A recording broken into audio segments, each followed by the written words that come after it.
that mindset because I was always the boss's daughter. I always felt I had to work, or try at least, and work harder than everybody else to prove that I deserved to be there.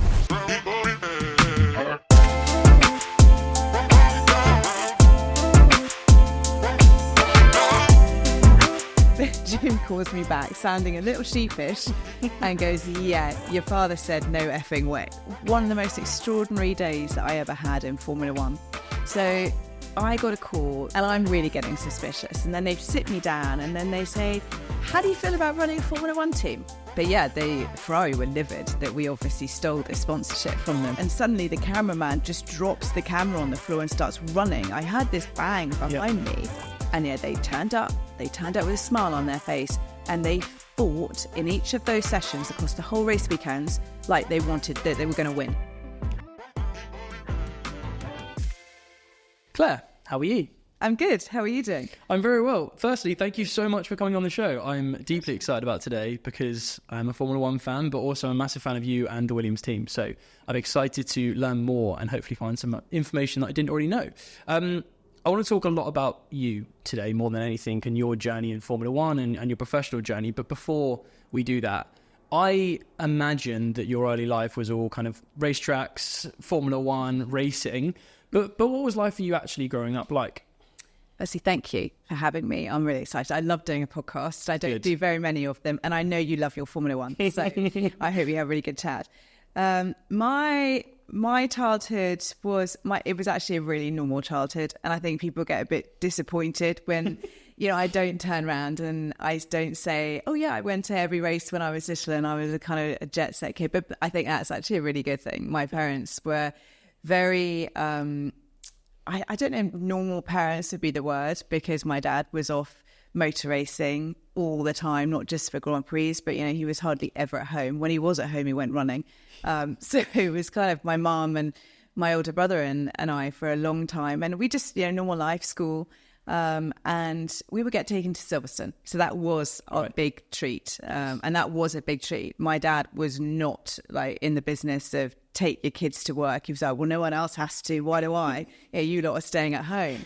I mean, the times when, like, even my mum, she never went races. You see on TV now, all the team principals take their wives to most of the Grand Prix, don't you? My mother got to go to Silverstone with us and Montreal. Wow. That was it. And rather than, my dad did have a private plane. He wouldn't let my mum go on the plane because she wasn't allowed to use the bathroom. She had to fly commercial. And even in the early days of their marriage, they would be flying to a race together, and he would come up with some excuse, and my mum would fly economy and he would make ticket change and fly fast. He's running a Formula One team. So he was a bit naughty, my dad, in that sense. But no, we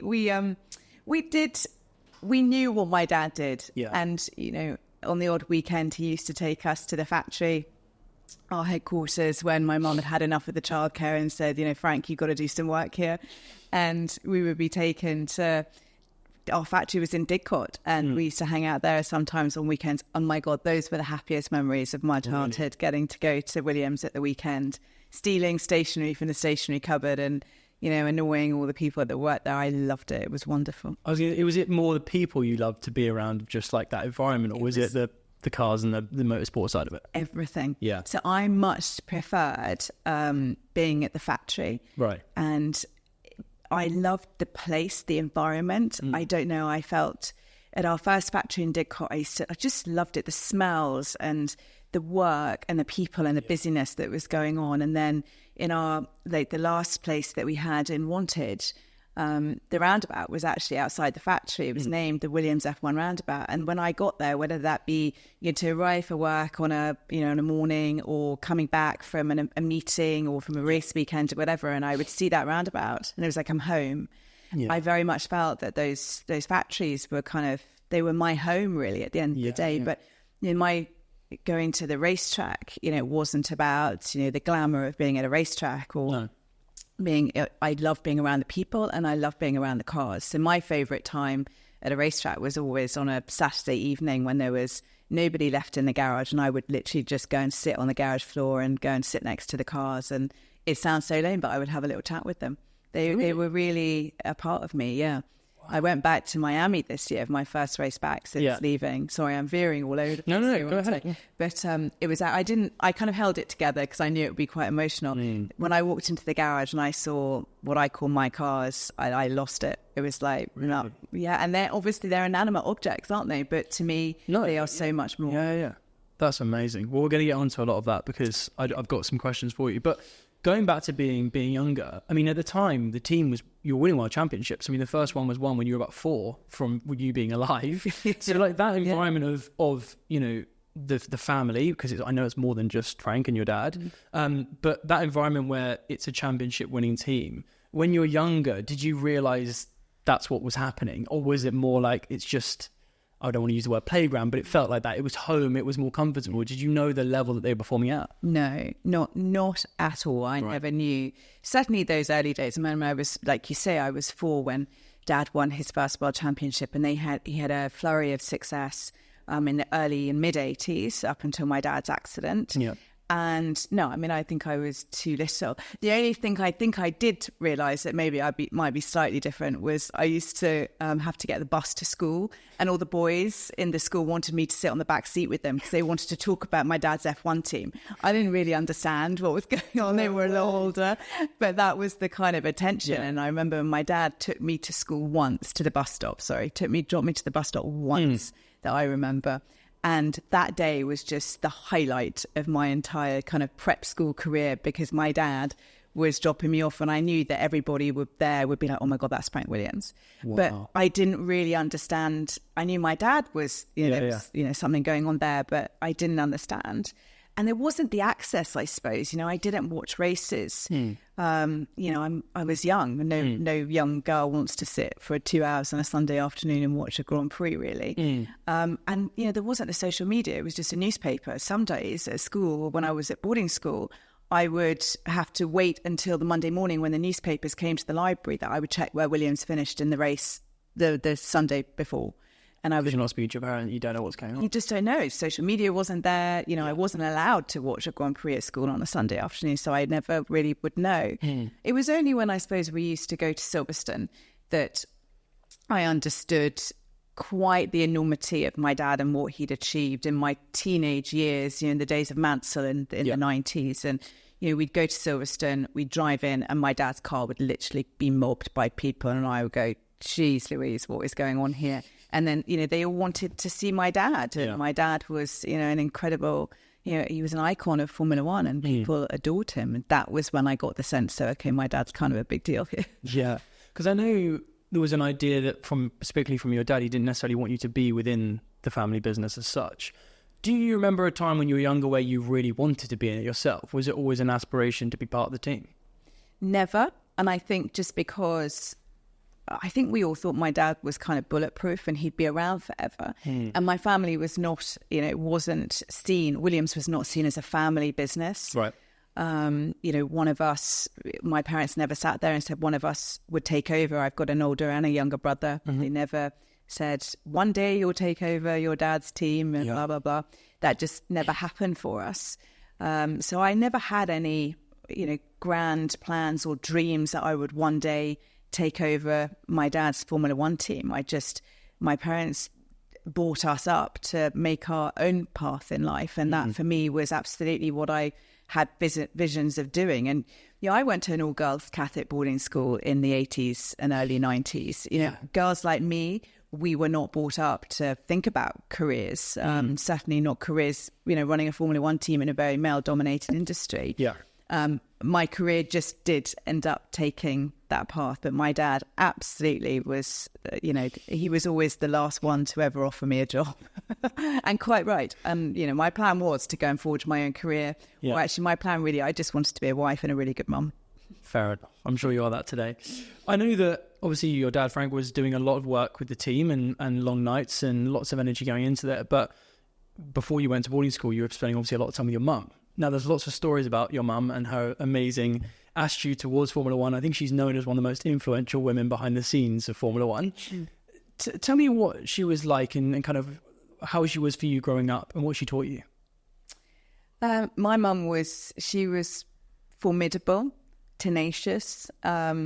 she had the most extraordinary approach really to life. And, you know, she had an interesting upbringing. She was born into quite a wealthy family, like around the Ascot, Wentworth area. Her grandfather invented the magic hall fires, you know, the fake fires that we all have in our homes today. That was my grandfather, my mother's grandfather, my great-grandfather. And so she obviously had some money, and it was actually that money that bankrolled Dad's racing aspirations in the 70s, when Dad just had no money and the bailiffs were at the door. My mum used all of her, you know, it was a trust fund in essence. She used that to bankroll Williams. So really, if it wasn't for my mum believing in my dad and supporting him behind the scenes, Williams probably wouldn't have existed in the 90s, 2000s and today. And really, she played a really instrumental role in my dad's career. You know, she was that powerhouse behind the scenes. She kept their family home running. She raised 3 children, and she looked after a husband who ended up as a tetraplegic from 1986. You know, she looked after him, cared for him, managed his care teams for decades behind the scenes, and she did it with an enormous amount of grace and dignity, because it wasn't easy. I'm a wife and a mum now, and I know how hard that job can be. I can't imagine how hard that must be when your husband suddenly finds himself in a wheelchair. I can't imagine how hard it must be when your husband is running a Formula One team and he is not at home for the majority of the year and plays, you know, no part in home life, really. She was very well respected in the paddock, in the sport. And I suppose she designed the Williams brand. She was the kind of architect of its foundations. You know, she was the one that was, you know, it would be great, you know, if it looked like this, you know, the blue and white color palette that we had. She was the one that would decorate the motorhome that we had. She was the one ahead of the British Grand Prix that would go to Covent Garden Flower Market at 3 a.m, buy all the flowers to make the motorhome the most beautiful thing you'd ever see. Wow. And she was the one at the races that she did go to that would help wine and dine the sponsors. And she was an incredible lady. And unfortunately, we lost her to cancer in 2013. But what was wonderful is that she was at the last race that Williams ever won. It was the last race she went to, and she died. She was there? Yeah, a few months. She died a year after that. Wow, that must have been amazing to see that. Yeah, it was. It was a fantastic weekend. We were celebrating my dad's 70th birthday. We were celebrating of my dad's. It was my mum's last race, and then Pastor Maldonado. Same Maldonado, yeah. Won for us, and Wow, what a weekend that must have been. Yeah, it was extra. And then we set the garage on fire just to celebrate at the end, which was a disaster. Yeah, and it's not funny actually, because a couple of people did get injured. Fortunately, they're fine now. But yeah, it was typical Williams. We win a race, and then unfortunately, we had a massive garage fire. Damn. At the end of complete kind of mechanical accident. No, it was actually a spark. The fuel from the fuel bowsers when they were being emptied after the end of the race, and with the Kerr systems that we had at the time, they're quite high voltage, and you know. A spark. Yeah, and he takes a spark, right, to do that. Spark, and you know, it was. That must have been a very busy weekend for you. It was. I was head of comms at the time. Yeah, and I'm in charge of the crisis comms. I was going to say. And suddenly, I'm doing an interview. I was doing an interview actually with I think the Dutch broadcaster, and I'm standing looking out of the garage, and suddenly the cameraman just drops the camera on the floor and starts running. I heard this bang behind me.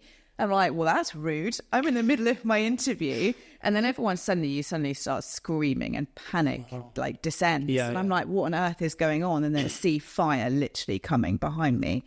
And I mean, if you Google search it online now, the pictures were extraordinary. What was wonderful, though, was that every single team came to our rescue with the fire extinguishers, like there and then. But then subsequently, we had a race the following weekend and our chassis were burnt to a cinder.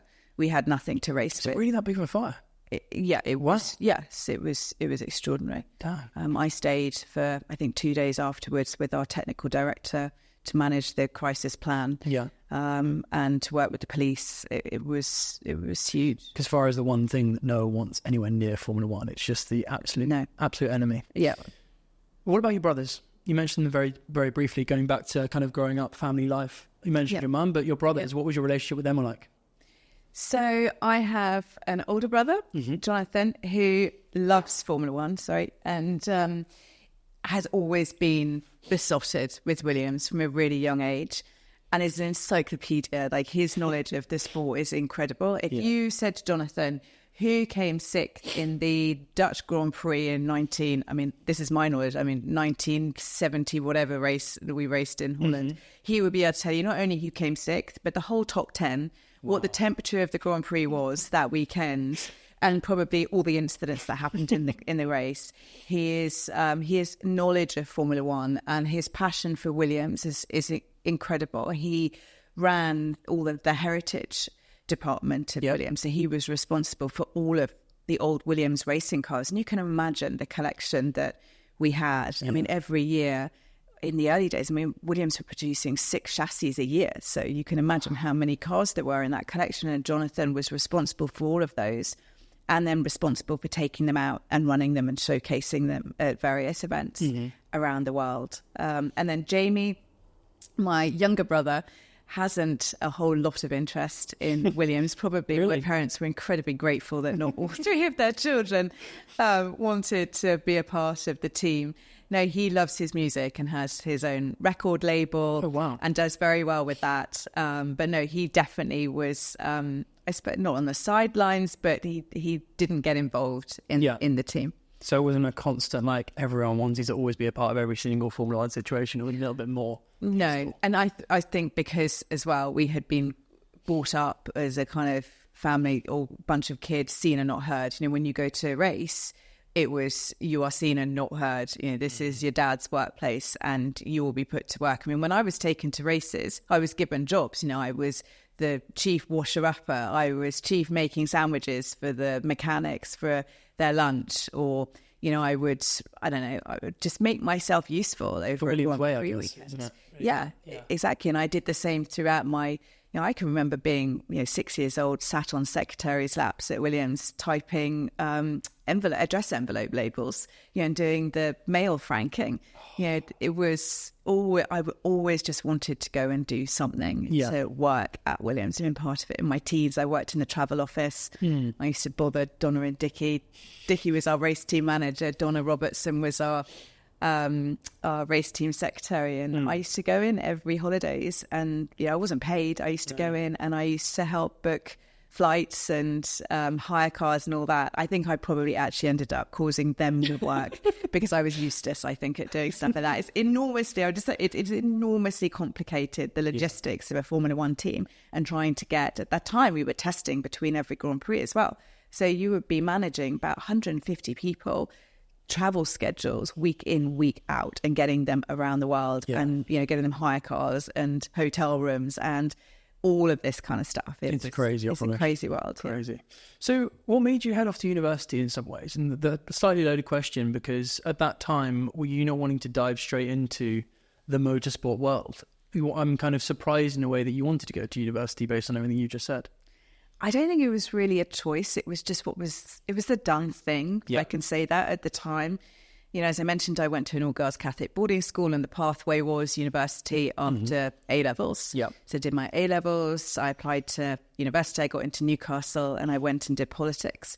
And that was not because I ever fancied a career in politics. It was because I didn't have a clue what I wanted to do. And to be fair, I mean, my parents weren't particularly brilliant either at supporting us in, career guidance. We didn't ever sit down and go, right, well, what is she good at? What might she want to do when she's older? It was, well, what subjects did I like at school? Right, I'll do those for A-levels. And what do you do at university when you don't really have a chosen path? And politics was one of those courses. So I went and I did politics. I didn't really enjoy university. It wasn't really my cup of tea. I wasn't very good at it. I didn't ever think, right, I won't go to uni because I want a career in motorsport. Because I knew that was never going to be on the cards for me. So it was like, well, I'm just buying time almost, going to university, and then I'll get a job afterwards doing I don't know what. So you were super, there was no even like, I'll go to university when I get back and go straight back into the motor. It was always like, I'm not going anywhere near it, so I need to go and do the thing. Yeah, and more as a kind of passive decision. It was when my parents are very like assured that I will not be working at Williams. Therefore, no one else is going to employ me. So I'm going to have to figure something else out. But I just deferred that decision throughout my university years. And then when I left university, I was like, well, what am I going to do? And I was living in Oxford at the time, and I had a conversation with my dad. And I think he very kindly got me a meeting with the then managing director of Silverstone Circuit, who I went to go and see just on I understood I was kind of going for a bit of advice. But when I got there, very nice man called Brian Pallett said, well, actually, we're looking for a junior press officer, coincidentally. Would you have any interest? And I was like, oh my God, this is amazing. Because I'd only been out of university for, I don't know, a couple of weeks, couple of months. And they offered me the job. Now, I don't know whether my dad had any influence on that, or whether they just quite liked the idea that maybe Frank Williams' daughter was going to be working at Silverstone, or whether the guy just like took pity on me and I looked really desperate and I needed some work. I don't know. But that was the best meeting of my life, I think, really, that I had that. I was very lucky that Brian offered me a job. And I can't tell you, I had nearly 3 years at Silverstone, and it was a brilliant 3 years. Yeah. People there were wonderful. I love Silverstone. As you can imagine, I got to go to Silverstone growing up, and then to get a job there as a junior press officer, I loved it. I got to work all the events. On a weekend, I would be there doing managing the press office for British Superbikes and for touring cars. And oh my God, I loved it. I was in heaven. The team, like, I'm kind of imagining the answer is yes, but like, when you work in an actual team, a motor racing team, there's lots of passion and energy. Is it the same when you work in a circuit? Is it the same drive and enthusiasm for the sport as much as if you're in a team? I think I was very lucky in the team that I worked with at Silverstone at the time were awesome. Yeah.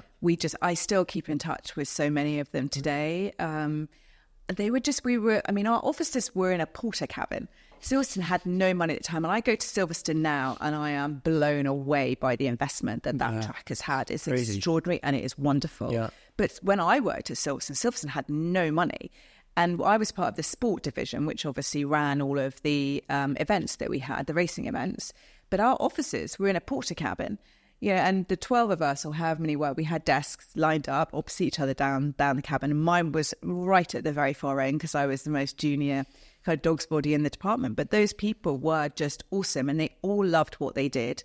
And I think it was those race weekend events that bonded us together. We'd all go off in the morning, disperse, do our work, but then we would all come together for lunch, and we got given food vouchers to go to the burger vans for lunch, and we would come and we would have lunch there. At the time, smoking and drinking was completely acceptable at the office, and we would all be there, having our burgers, having a beer and a fag, Well, and that was I suppose that was the bedrock of our culture. Yeah. We all got on really well, and we worked hard together, and we had a great time doing what we did.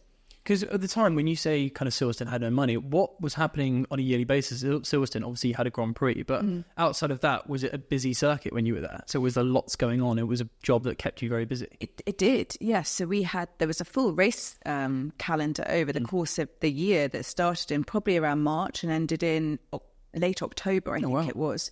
And so we had race weekends every other weekend at Silverstone. That we were hosting, so from British Superbikes to touring cars. I don't know if World Superbikes weren't with us when I was working there, but they now do go to Silverstone, I think. I don't think World Touring Cars did, but British Touring Cars, British Superbikes, and a lot of other, we had a classic car festival. So it was really busy. And it was eye-opening for me when I started, I did my first British Grand Prix event there. Oh my gosh. You do not understand the work that goes on to put on that event. Really? So now whenever I go to an event, whether it's, I occasionally go to a tennis match because my husband loves his tennis, I now know and understand the effort that it takes to put on, one of our major sporting events. I ran the media office by myself after I ended up running the communications for Silverstone. The press office looking after those 500 odd journos or media that would come to the British Grand Prix was my part of it. But the whole operation of putting that event on is extraordinary. It takes months, and the cleanup operation afterwards as well. Yeah. So if you go to Silverstone, share, have a thought for those people, because they work their socks off behind the scenes to put on one of the best events that this country, I think, hosts in the year from a sporting perspective. And it's just getting bigger and bigger, right? So the work's getting bigger and bigger from there. Exactly. Every time you see more and more, festivals outside of the races, and the race weekends are getting longer, and there's more races and all these sorts of things. Like, it's just getting bigger and bigger. Yeah. But it's great to see. And like you say, it's amazing that there's something like Silverstone in the UK where it really gives a lot to a lot of people. It really does. And to see the growth in popularity now, we weren't attracting the visitor numbers that you now see that are going to the British Grand Prix. Yep. It's always been a really popular sporting event, but it's probably one of the highest profile now in the UK. And they are doing a fantastic job at Silverstone to put on brilliant weekends. Not just, I sound like I'm some kind of ambassador for Silverstone. No. But, although I love that circuit, and it's that circuit for me really is in my bones. It's an incredible venue. There's something almost really spiritual about that place. You imagine the racing that's happened at Silverstone over the years. It's magic. And if you ever actually get the opportunity to visit Silverstone away from a race weekend... I've done that. Have you done it? So I filmed with Nico Rosberg many years ago for actually randomly his YouTube channel. He took a 918 round the smaller circuit with inside Silverstone. Stone circuit, yeah. And we were filming that with him, which was an immensely interesting day, just seeing him kind of whip a 918 round and have nothing. But I remember standing in Silverstone with no one in the stands, and we were there at 6 o'clock in the morning, whenever, and there was a few marshals walking around and a few members of staff. But when you stand around it, and I know exactly what, as you've been talking, I've been really kind of taking it back to that time, like they're just sort of it being empty and no one there. It's pretty magnificent to just look at and feel. Yeah, I've never been there when it's been a race, but I imagine it must kind of transcend as it starts to fill with people and fans. Now I remember, the last British Grand Prix I did was in 2020, and obviously that was COVID, so it wasn't stacked with people. But some of those Grand Prix I did do at Silverstone, and even then it wasn't what it is now from a people perspective. It was just incredible. There's something about the British fan that just brings that circuit alive and electrifies it over a Grand Prix weekend. But it is those moments when it's not hosting a Grand Prix weekend at that circuit. You can just almost feel the magic of the place. It's got such an incredible racing history. It's hosted Grand Prix since 1950, I think it is. You imagine what that circuit has seen. It feels like it's alive. You can almost get this energy from it. Like I said, it's kind of spiritual. I'm a bit evangelical about it, I have to say. I remember standing in the garages, they're kind of empty, even in that little Stowe circuit, and we were sort of stood in the garages just thinking of all the people that come and go. And you think about that sometimes when you're at a sort of landmark, if you will, all the people that have been through it, all the people that have had amazing moments there, have had more challenging moments there. You kind of have that moment to really think about it. No, it's an amazing place. So can you imagine if you're a racing driver like Lewis Hamilton, you're British, you're at the British Grand Prix and you win your home race in front of 300,000 people, and then you go and you stand on that podium. I can't imagine what that must feel like. It must be extraordinary. It must be incredible. It must be a different... I imagine it must be so hard to actually take in that moment. I reckon that's the biggest challenge there of you'll never be able to really appreciate it until you maybe sit in a quiet room by yourself and really think back. But those moments of seeing Lewis, he did it in 2020, didn't he? He did. Yeah. Was it 2021? Well, he did it this year as well. For his last race for Mercedes. Yeah, which was another moment. Just serendipitous, I suppose. Yeah. But it just must mean a lot. And I think it's often maybe overplayed on the TV side, where they talk about it a lot, but you've got to really think about it to understand the impact of that, I think. And as you say, for you, when you've been there so many times when there are cars flying around, it must be another level. So why did you leave work at the circuit? How did that happen? I was made redundant. I was really disappointed by it. So Silverstone, going back to those days, was in difficult financial straits, didn't have any money. And can I ask why that was? You might not know because of your position, but obviously it's busy. Was it just because the amount of investment going into something like that? How does that happen? No, I think probably the amount that it had to pay for the Grand Prix was extraordinary. And motorsport didn't have the same level of following, I suppose, back then as it did today. Okay. So the smaller races probably... I wasn't... I'm speaking probably out because I wasn't at that level of understanding the kind of balance sheets for the business. But, the British Grand Prix, probably didn't make a whole lot of money because Formula One...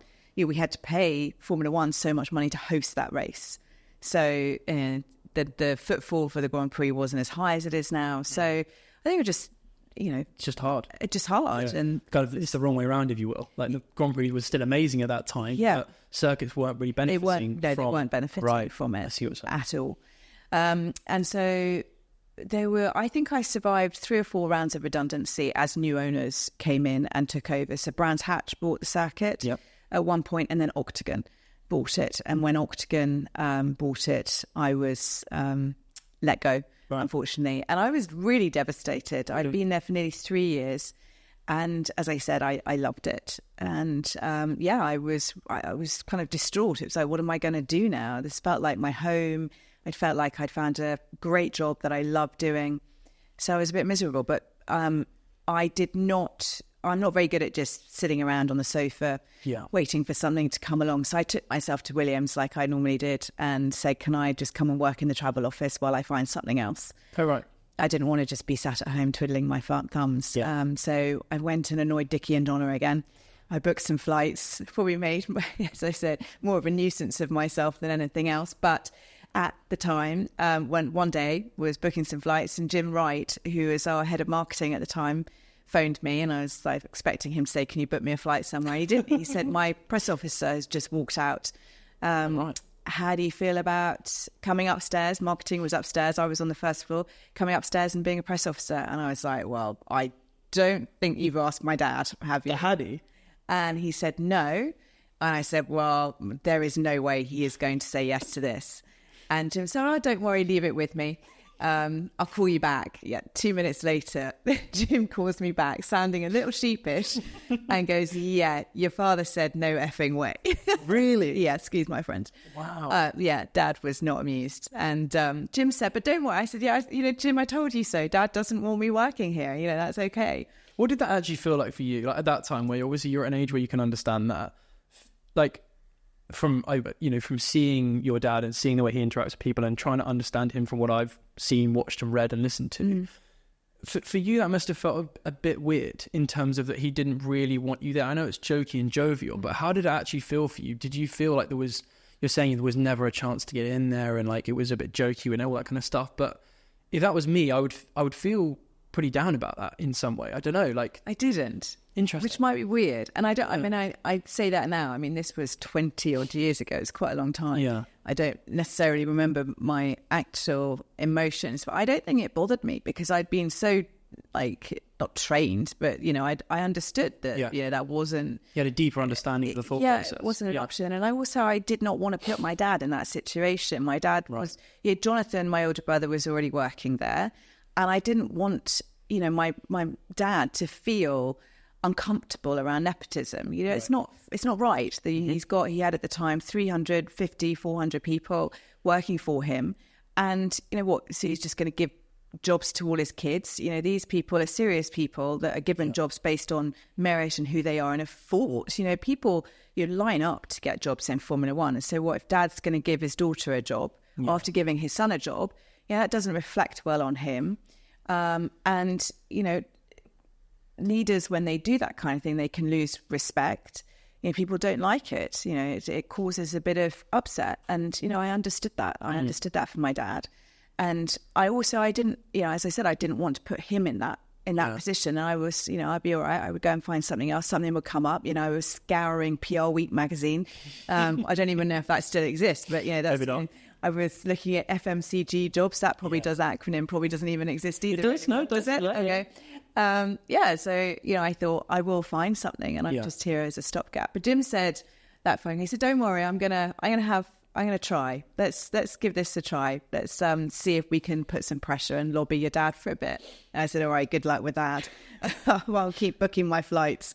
And, anyway, I don't know how long it took Jim. I've always kind of quoted, I think, about 3 months it took him to persuade my dad to give me a job or to give me that. It was a junior press officer job. And anyway, Dad did finally capitulate and offered, well, he didn't through Jim. I was offered the job, but I was put on a 6-month probation rather than the traditional 3. And I have to say, my dad thrashed me for the first 6 months of my life. I mean, he was pretty tough on me, but quite right. You know, and I wanted that as well. I wanted to prove that I deserved the job, and I wanted to make my dad proud. I suppose I didn't want him thinking, what have I done? You know, I took this really seriously. You know, I was the first person in the office. I was the last to leave, and I worked my backside off to prove. And I think I probably always had that mindset because I was always the boss's daughter. I always felt I had to work, or try at least, and work harder than everybody else to prove that I deserved to be there and to not, I suppose, embarrass my dad. Do you remember your first kind of official day in the role? Because it's yes, like going home for you in some ways, so I don't know if it would be a standout day. No, I remember my first day at Silverstone, and I remember my first day at Williams. My first day at Silverstone was pretty horrific because I was handed about 2 of those big A4 lever arch files by my boss, Peter, and he said, that's your job for the first 6 months. And I was like, what is it? And that year when I started at Silverstone was the year 2000, and the British Grand Prix had been moved to April. And I don't know if anyone would remember, but at the time, if you went, you would certainly remember, it was a complete washout because the rain came in April at Silverstone, and it was a disaster. The whole place was flooded, and people, you know, they were having their cars pulled out by tractors. Oh, wow. The local farmers were coming in with their tractors, pulling people out the mud. Damn. And so my job in those lever arch files were filled with the complaint letters from the British Grand Prix. And I spent the first 6 months of my time at Silverstone responding to each and every single one of them. You know, I had to spend 50 quid dry cleaning my outfit that day, and I want you to reimburse me. Yep, okay, no problem. Here's a check for 50 quid. You know, yeah, my car was damaged. I had to get it valeted. Yep, no problem. Here, thank you. I had to write a letter. I had to enclose, you know, like... Because this isn't email sent. No, this was not email. Like this was typed letters. You know, this is typed letters, envelopes, checks, you know, everything. I mean, that was a big job. So yeah, someone out there might have a letter from me. That would be fun if they heard a letter from... Did you sign it off with your full name? Wow. Yeah. That was quite cool. So your first day at Williams itself. That's it. And my first day at Williams, Liam Clogger, who was my brilliant boss at Williams, who was our head of comms at the time, the first job after a Monday, after any race weekend in a race team back then was to go through every single newspaper and do the press clippings, cut out all the press clippings relating to Williams. So, you know, you go and collect the papers from the gatehouse, a stonking great set of newspapers, every single British publication. And it was my job to flick through them all, find anything related to the race or to Williams in particular, cut it out and stick it in a scrapbook. What paperwork in the first comment? I hated it. I absolutely hated the Monday morning. I hated going through those papers. That was, sorry, Liam, but that was my first job and my first day, and it took me quite a long time. And that, you mentioned a little bit about kind of the expectations of you with your dad, but also the people next to you. You know, obviously, a lot of you would know most of the team, right? Yeah. Because you had been around and you grew up in that environment. But were you very self-conscious of what people might be thinking and might be saying at that time? Yeah, I was, and I've always been really conscious about what people think of me. I'm not one of those people that just sits there. Even now, I don't sit there and go, I don't care what people think of me. I'm acutely aware of how people might judge me. Yeah. And so I always wondered or thought, you know, what do all those people in marketing that have worked really hard to get here thinking about me just coming in? So I just tried to keep my head down. Yeah, I didn't achieve that all of the time, and you know, I caused, you know, several problems, I'm sure. But as an employee, I always just tried to work really hard. That's my natural kind of go-to anyway. I'm a hard worker, and so just keeping my head down and working hard and proving that I deserved to be there as much as any of those guys did. Yeah, I didn't party when I did. I mean, I wasn't allowed to go to a Grand Prix as a junior press officer. That wasn't what a junior press officer did. They did the backroom stuff. That's a standard thing in the team, not just because of who you were. Yeah, exactly. I didn't go to my first Grand Prix for 3 years, I don't think. Really? Maybe 2. I can't remember exactly. Still a long time. Yeah. First week type thing. No. Yeah. I didn't go to, I was not allowed out for a long time. And I did then start going to races, but it was 5, you know, here and there.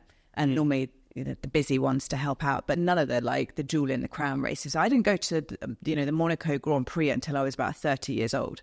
Most people would probably assume that I would. I totally assumed that you would have done. No, but also it's not really my cup of tea. I'm not about Formula One. For me, is not about the glamour. It is about the mechanics of a race weekend and the mechanics of a race team and how it works and the incredibleness of how it all works, how it's all put together and how it comes together to get those two cars to a racetrack. So Monaco, it was just actually, that's just an annoying race from everything I hear, because you can't actually work because there are too many people around. And there's too much to do in the day of stuff. Yeah. Do you remember going back to Silverstone for the first time as a member of the team? Oh, no. Because that must have felt quite interesting for you, where you were actually part of a Formula One team, officially, if you will. I imagine you have so many memories, it's hard to sift through sometimes, but I just thought it must be quite a nice moment for you with both of those iconic British things coming together for the first time. Just a real shame, but I can't. My memory lets me down. A lot to remember. I do, but no, I don't remember. But I remember the where you have triggered it. It's just my memories of when I was actually running the team and pinching myself. I would be like, really? I used to come here as a kid, and now I'm here running one of the teams of Formula One, and just the people were just always so wonderful to me. I used to love going and being with the fans in the evening. So Whitterbury Hall was the hotel we used to stay at, and Whitterbury used to welcome fans in the evenings and create a kind of parade almost outside the run up, the way we would have to walk from the car park to the hotel entrance, and they would allow all the fans to line there. It used to take me about an hour and a half to get into the hotel, because I would stop and talk to as many people as I could and have photos and autographs. I mean, some woman once offered me some absolutely unbelievably strong cocktail that she had, because they all had, their beers and everything around. They were all quite, happy. And at the end of the day, you just want a beer after you run a Formula One team at Silverstone. And so she offered me this cocktail, and I was like, yep, I'll have that. So we sat there and, just chatting with these people that, loved our sport as much as I did. And those were my brilliant memories. That message is wonderful. I bet that meant a lot on the day. Especially on a day, I'm sure you're filled with some nerves and some apprehension as a team principal, as I'm sure you always had.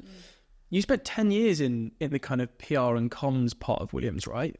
About 10, 8, 9. And was that very much working through the ranks? It's a long time. 10 years is a very long time, like in many ways, in many people's careers. But for you, were you just enjoying that process at that time in your career? Loved it. Just going through the motions. It was the job. I would go back and be a press officer now. Really? Formula One. I'd go back and do anything at Williams now, and I'd sweep the floors. It's just a wonderful place to be. But you're right. I mean, I made no progress, I think, because I don't know why I didn't, but it was quite stable, the marketing and comms team at Williams. Really, that team had such low turnover of staff, and people just didn't leave. Right. And I didn't have any ambitions either. It wasn't like I thought to myself, I really want to be head of comms one day. Loved what I was doing, I never even asked for a pay rise when I was a press officer. I was promoted to a press officer role. So it was Liam, myself, and a lady called Sylvia, who was the race weekend press officer. And I was just a press officer, and I held that role until Liam left in 2010, I think it was. Right. But I had Liam and I worked brilliantly together. I loved my job. I think I started my job there on about 26k, and I was on that for years and years, and it never even crossed my mind. I think I asked for a pay rise once. Liam said no. I was like, all right then.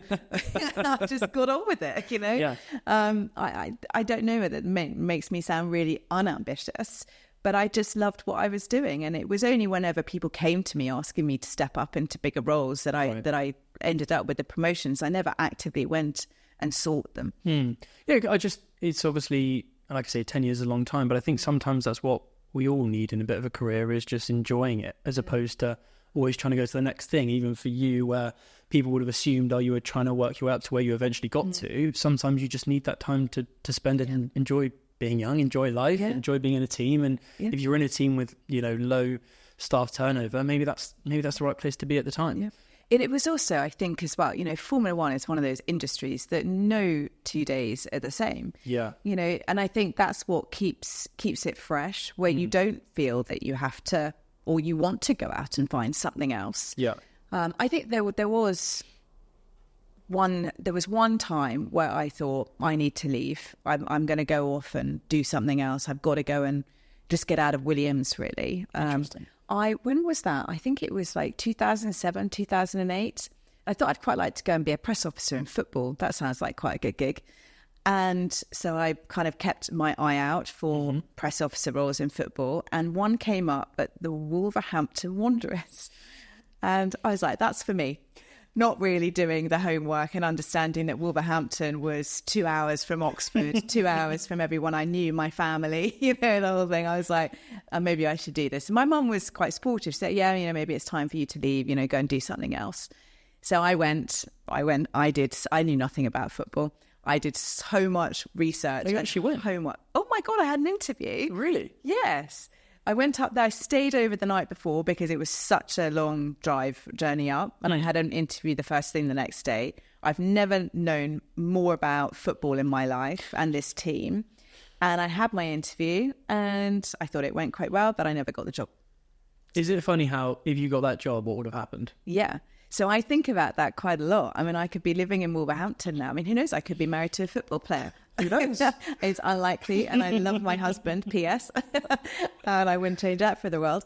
But yeah, I mean, I wouldn't have, if I had been given that job. And I'm a really big believer in fate. I think that life took me on the path that God gives you what He wants for you. Yeah. It is funny, isn't it, when you think if that had gone a different way. After not getting it, you then just stuck with the team. Did you kind of take that as, I'll stay with Williams for a bit longer then? Or did you keep on looking for other stuff? I don't think I don't think I did. I think I just kind of got my head down. I think I was probably quite bruised from that experience. Prior to getting, I had applied for quite a few jobs in my time, and the knockbacks, I understand, they're not nice. No one likes them. It's like, well, I have got a great job and I love my job, so I'll just stay here, I think. And then quite soon after that was when the promotions started coming and, snowballed. Yeah. Because those promotions led into the investor relations commercial side of things. And that was for a short period of time before you eventually went into team principal role. But that period, can you explain that role in a bit of detail for me to understand what it was? Was it as simple as, investor relations is one thing, but at this point, half the company was listed and there was lots of things happening. Yeah. What made you want to go into that area of the business? Well, I didn't. I was just asked to. And I always just did what I was asked. That was the same for the DTP role. It was I was asked to do it. So, right, then I'll do it. Yeah. I'm quite obedient. I'll kind of do what I'm asked. That's how I've been raised. So the investor relations role came because, as you say, Williams decided that we were going to put 20% of the business on the Frankfurt Stock Exchange. And inevitably when you do that, you've got shareholders and you need someone to look after them. And I think IR inevitably always sits around the communication zone anyway. So it was a natural fit. At the time, Toto Wolff was actually an executive director of Williams and a minor shareholder. Adam Parr, a gentleman named Adam Parr, was our CEO, and together they felt that putting a percentage of the team onto the making it public was a good idea. Because Toto had like a finance background and everything, right? Exactly. Prior to Formula One. Finance and racing, DTM, German touring car, and wanted obviously to come into Formula One and came in through Williams. And so we went through this process of listing. And then obviously subsequent to the listing, we had to manage the shareholders. And so Adam asked me to be head of investor relations. We listed at the price we wanted to. But then the shareholding really for us, in the long term just wasn't what we needed. You don't want to be a public company when you're a Formula One team. There is a reason why no motorsport team had ever done so before and no motorsport team has ever done so afterwards. And won't probably in future. And, the first thing that the new owners of Williams did was delist the business. And in fact, for the last 3-4 years of my time running the team, it was something that we wanted to do, but it was just not something that we were able to do at the time for a variety of reasons. Of course. What was your relationship like with your dad at that point, where you're in a pretty significant role now as head of comms and all those sorts of things? How did the dynamic change from 10 years prior, him maybe not wanting you in the team? I'd always worked really closely with my dad. So my dad's office was on the second floor, marketing was on the second floor. And my dad's thing was commercial marketing. That was his world. Patrick Head, his partner, was technical and engineering. And my dad's kind of world was the second floor. So, and obviously as his press officer, I worked with him all day long. Yeah. And, you know, he was my dad, and I had an amazing relationship with him, and I spent a lot of time in his office and having chats and stuff. And so when I stepped up and kind of progressed through the investor relations and, you know, eventually sitting on the board as director of marketing and comms in 2012, I just got to spend more time with him. And I think he really enjoyed that. I think having a family member involved in that side of the business, I think gave him a sense of comfort and security. Not that anything was untoward, but I think he just enjoyed me being in that role. As I said, we had a great relationship, and we loved spending time with each other. And that was the way, you know, our shared passion was Williams. So we just enjoyed working together in that sense. So things didn't change. I think it just brought us even closer together. Yeah. And he could see, you know, the impact that I was having, and particularly from a commercial perspective, you know, the budget for the team was, you know, the most important thing that played on my dad's mind. And his daughter was now responsible for bringing in, you know, anywhere between, and the minimum I needed to bring in was 70 million in sponsorship a year, up to, you know, anywhere beyond that was an added bonus.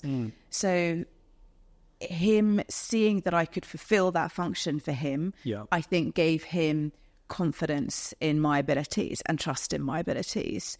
And then, you know, it carried on from there. Because there's many hard parts of running a Formula One team, but the role you're doing is probably one of the hardest in some ways, because it's relationships, it's branding, it's positioning, it's speaking to corporates, it's not always speaking to, you know, racing people, etc. It's super varied. It must be a big challenge. What was there a point there where you were starting to think about the future when you were in that role? It seems like a very hectic time. It feels like a very time of lots going on and you having more day-to-day challenges, if you will. But was there ever a time where you were starting to think about the next step? I was put on the board at the same time. Right. What did that really look like in terms, obviously there's a standardized board, but what did that really look like from a day-to-day responsibility? Not a lot, because it was just my day-to-day was still trying to bring in the money and, you know, look after partners, run comms and all that kind of stuff. So it didn't really change. It was attendance at, you know, the obligatory board meetings once a month, which was fascinating. And they gave me a real insight, because at that time, obviously, we were a PLC board. We had non-exec directors. My dad still had a seat on the board as well. And so it was a really fascinating way to see that kind of administrative side of how the business was operating that I hadn't been exposed to before.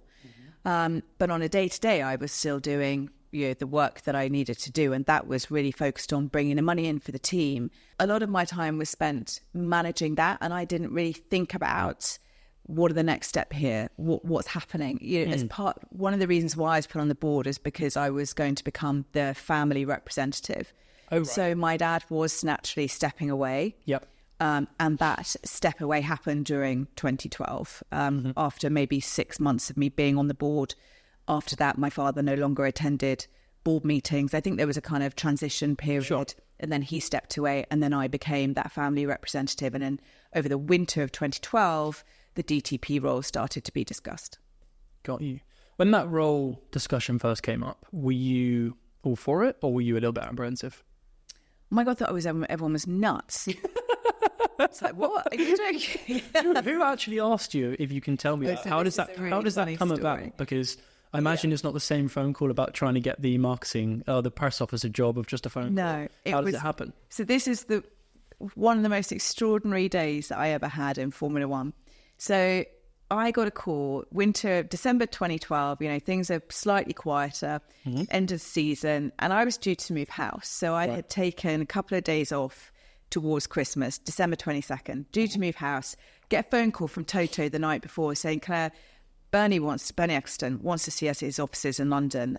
He's got a sponsor for us. Is Toto still an owner in the team at this point? Toto's still exec director, minority shareholder in the team. And I was like, Toto, I'm moving house tomorrow, dude. You know, I have given my everything this year. This is my one day to move house. It's scheduled. It's been in the diary. And then it's Christmas. You know, I can't. Yeah.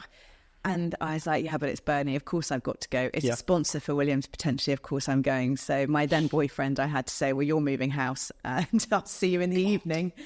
Anyway, I get to London. I get to Princess Gate, which is where Bernie's offices were. Bernie's, and I think the meeting was scheduled for 12:30, and Toto said, I'll meet you there. And I got there really early, but I was put into Bernie's office and told Mr. E will be with you shortly. Mm-hmm. Bernie comes in 15 minutes later and goes, I'm a bit busy at the moment. I'm just tying another meeting up. Are you all right to wait here? So I'm like, of course. And I'm like, meeting's due to start. Toto hasn't still arrived. And it's like, well, you've called this meeting. You should be here earlier because this is Mr. E and we're all here, to see the headmaster. You get here early. And he's not. And like Toto's phoned me when he phoned earlier, said, I'm stuck in traffic. I'll be there soon, I promise, sounding quite anxious. Anyway, as I said, at 12:30, whatever the meeting time starts, he's not there. And I phone him and I go, Toto, where are you? I'm stuck in traffic. I'll be there. Don't worry. I'm sorry. And I'm like, well, this is really unacceptable now. I'm here. Everyone's late. I'm supposed to be moving house. It's almost Christmas. Yeah. It's another 10 minutes and Toto still hasn't arrived. And then sends me this weird text message going, Claire, and I wish I could do his kind of Arnold Schwarzenegger Terminator accent. It's in my head as you speak, don't worry. My husband can do it brilliantly, but I can't. So he's like, Claire, I'm really sorry. Please don't hate me. And I'm like, what are you talking about? This is weird. So this is all getting really weird in my head now. Anyway, so half an hour later, Bernie and Toto come in, and clearly they've been in another room somewhere without me. And I'm really getting suspicious. And then they sit me down and then they say, how do you feel about running a Formula One team? That was it. Yeah. And at this point, my jaw, as you can imagine, drops to the floor. I'm like, I don't know what you people are talking about. And they say, well, we're thinking, there might be an opportunity for you to run Williams. Oh, this is so weird because you're not my dad and this is his team. And why are you asking me this? And I thought, we're here for a sponsor and I'm about to move house and this is not good time. It's quite it was really overwhelming. I was 36 at the time. I was minding my business, running marketing and comms, and really only just settled into this role, settling into the commercial role. I had done a huge amount of work to, make things, do things my way, and I was loving it. And I'm like, you guys, what is wrong with you? And we're thinking there might be an opportunity for you to do this. Do you feel ready? And I was like, well, I don't know. I've never given it any thought. I don't know if I'm ready. And no, I don't really feel ready. Yeah. I'm quite young. No, I definitely don't. Yeah. And they were like, well, Toto had been approached. The backstory is Toto had been approached, but at this point by Mercedes to run them. They were about to buy Brawn and come into Formula One, and they'd asked Toto to run it. And so Toto and I, at that point, were kind of half running the team together, right? Williams team together. And he had in his head, obviously, this grand plan. He would go and run Mercedes. I would run Williams, and everything would be hunky-dory. Brilliant. Yeah. And so this was the conversation to kick that, or to start that ball rolling, and to get my take on it. Yeah. And obviously my take was just complete shock and like, what is going on with the world? And they were like, you'll be fine. But if you don't, we've got someone here waiting in the wings. And I'm like, and then they bring this other person in who they've obviously already briefed might be running Williams. And it was like, this is extraordinary. And I'm not going to mention who that person was, but it never happened. Yeah. And obviously so the next part of the stories gets a bit weirder because Bernie's like, I've got lunch with my daughter now. It's her birthday. I can't miss it. You're coming with us.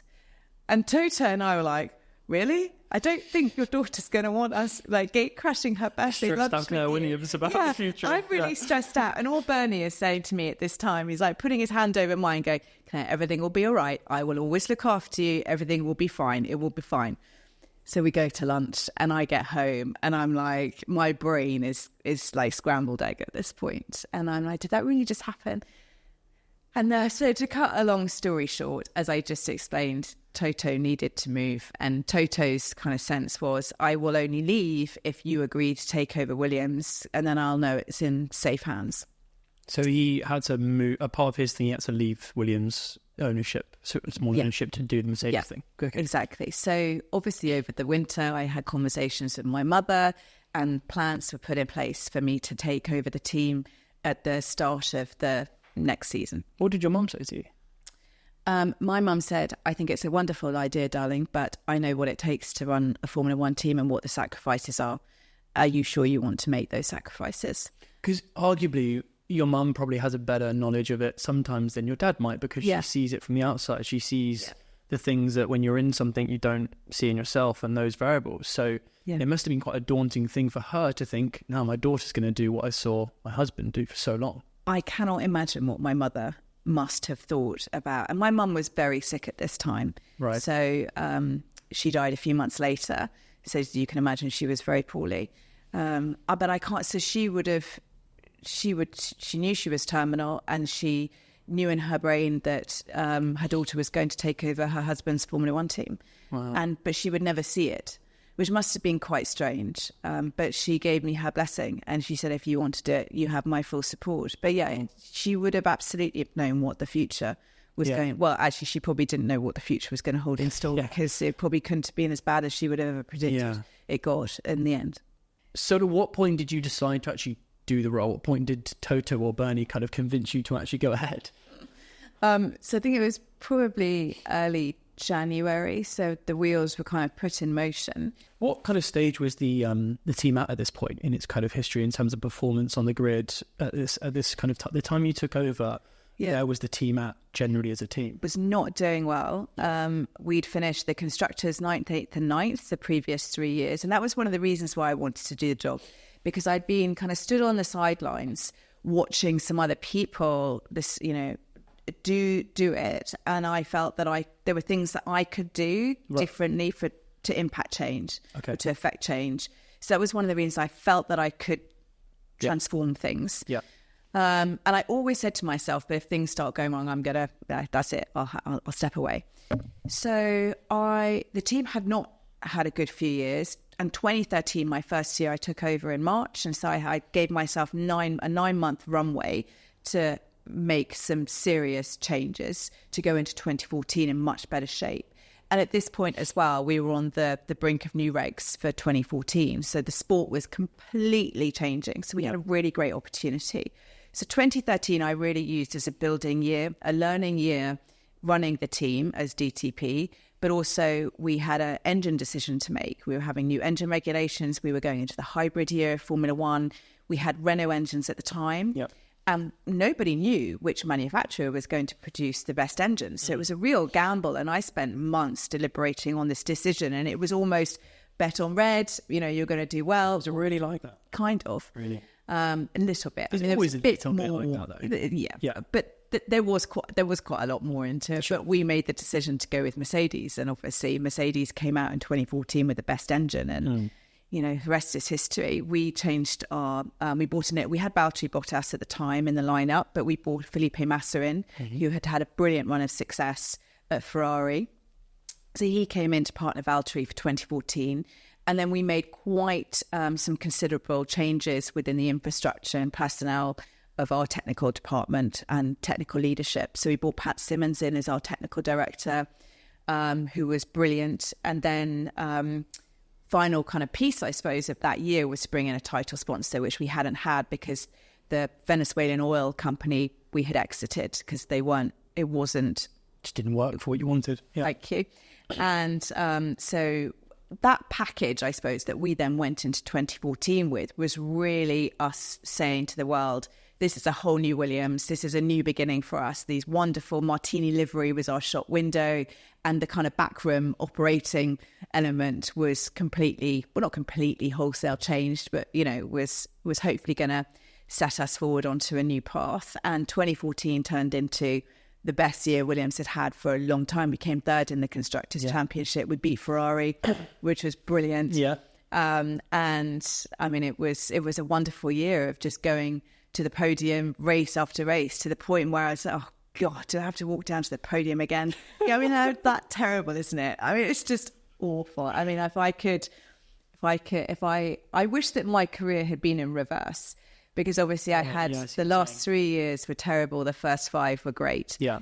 And I just wish it was the other way around. And I would never take for granted those trips to the podium again. That Martini sponsorship was a big deal. And we were speaking before we started about the enjoyment of that as well. It was something like pretty special to have. And you obviously beat Ferrari to that sponsorship as well. I was really proud of getting that deal because, they, as you said, they were about to sign with Ferrari, and Ferrari were doing really well. But I think they wanted more than Ferrari were prepared to offer them. Right. The Ferrari livery is the Ferrari livery, and you don't really mess with it. But at Williams, we were looking for a title, so we were able to offer them the full livery. So we sold them the kind of dream of, hey, why don't you bring back the incredibly iconic Martini stripes and plaster them all over our car? Won't it look great? And I mean, I think anyone that knows what our car looked like back in 2014, it did look pretty good. Awesome. Our kit was amazing. It was just all we just looked the bee's knees. I loved it.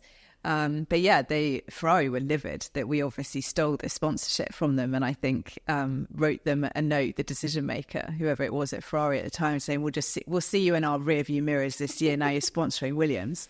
And anyway, when we beat Ferrari that year in the constructors, there was a little piece of me that was a bit like, not just beating Ferrari, but also stealing their title sponsor as well. Must feel so good. So good. Yeah. When you walked into kind of the team in 2013, the team was obviously, as you said, had a difficult couple of years leading up to that.